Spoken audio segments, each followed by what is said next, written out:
So students हम पढ़ रहे थे ह्यूमन एक्सक्रीटरी सिस्टम के बारे में।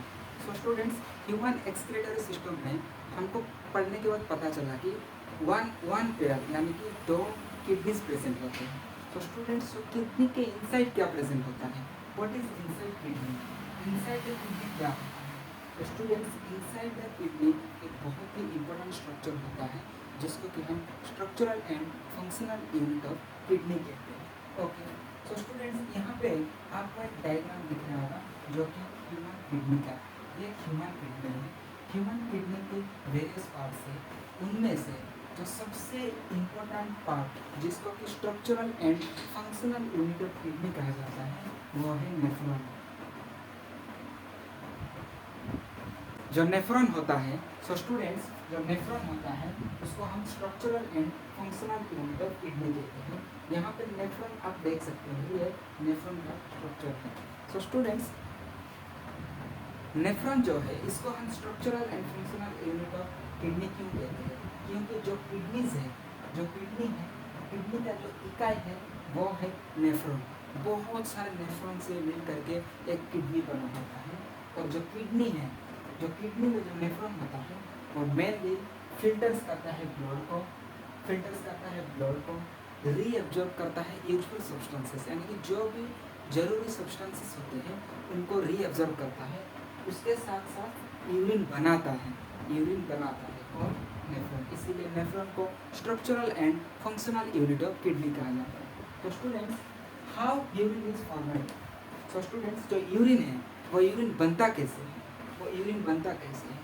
जो ब्लड है, जो ब्लड है जब किडनी तक पहुंचता है, किडनी में जब पहुंचता है किडनी फिल्ट्रेशन करता है। फिल्ट्रेशन करने के बाद क्या होता है, जो यूजफुल सब्सटेंसेस होते हैं वो तो ब्लड में रिटर्न होते चले जाते हैं, लेकिन जो भी वेस्ट या फिर एक्स्ट्रा वाटर जो बच जाते हैं उन्हीं को हम यूरिन कहते हैं, जो कि यूरिनेशन के थ्रू बाहर निकलते हैं।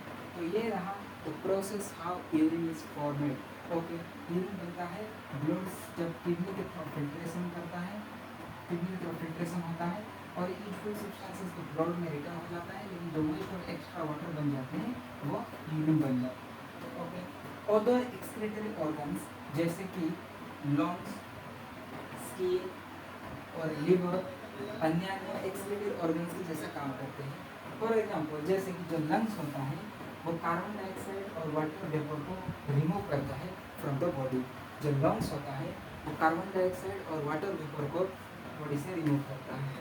और जो स्किन है वो स्वीट को वाटर और सॉल्ट्स के थ्रू, वाटर और सॉल्ट्स के माध्यम से स्वीट निकलता है। ये स्किन का एक्सक्रीटरी फंक्शन है।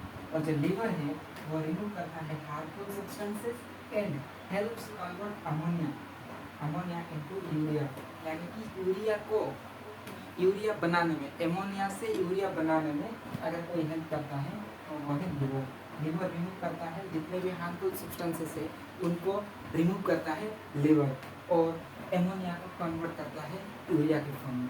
तो ये रहा अदर एक्सक्रीटरी ऑर्गन जिसमें लंग्स, स्किन और लिवर इम्पोर्टेंट है। तो स्टूडेंट्स हम इस क्लास में पढ़े कि इनसाइड द किडनी यानी कि किडनी के अंदर क्या है। किडनी के अंदर जो सबसे इम्पोर्टेंट पार्ट है जो कि है नेफ्रॉन, जिसको कि हम structural and functional unit of kidney भी कहते हैं, जो कि ब्लड के फिल्ट्रेशन में काम करता है। जो भी जरूरी सब्सटेंसेस होते हैं उनको रीअब्जॉर्ब करता है नेफ्रॉन और फॉर्म्स करता है यूरिन। तो स्टूडेंट्स आज के लिए इतना ही। नेक्स्ट क्लास में हम और एक इंटरेस्टिंग टॉपिक पढ़ेंगे। Okay, thank you so much for watching. So students thank you for watching this class till last. Thank you so much for watching.